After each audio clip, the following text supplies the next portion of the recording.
বসন্তকাল আসলে পরে গাছগাছালির মজা। সবাই মিলে উড়িয়ে দিল কিশলয়ের ধ্বজা। সেজে গুজে চলল সবাই উৎসবে যোগ দিতে। শিমুল পলা সবার মাথায় টুকটুকে লাল ফিতে। আগুন রঙের ওড়না চুড়িদার, রাধাচূড়ার মতন আছে স্বর্ণচুড়ি কার। জারুল পারুল ভাই বোনেতে করছে কি হাঙ্গামা। ওদের যে চাই গোলাপি আর বেগনি রঙের জামা। আলোকসজ্জা নইলে কি আর তেমন শোভা খোলে। অমল তাসের ডালে সোনার ঝাল লণ্ঠন দোলে। মুখ লুকিয়ে শুকিয়েছিল মাদার গাছের ডাল। দক্ষিণ হাওয়ায় খবর পেয়ে সাজলো লালে লাল। ভিনদেশি এক অতিথ এলো শাকিন মাদুরাই। নামখানি তার ছায়া তরু, রূপের সীমা নাই।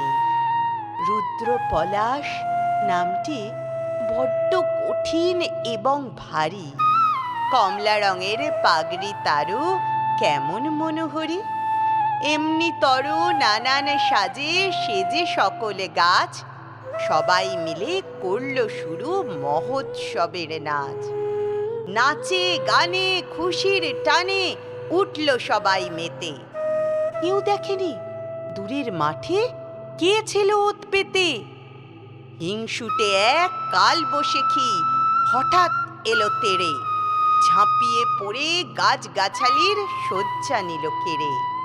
ফেললো ছিঁড়ে নতুন জামা, ঝাঁকিয়ে দিল চুল। পথের ধুলোয় লুটিয়ে দিল সদ্য ফোটা ফুল।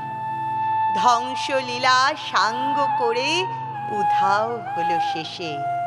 কেন এমন দুঃখ এলো হাসি খুশির দেশে। আসলে কি এমনি করেই জীবনধারা বয়। সুখের ভীষণ কাছেই থাকে দুঃখ পাওয়ার ভয়।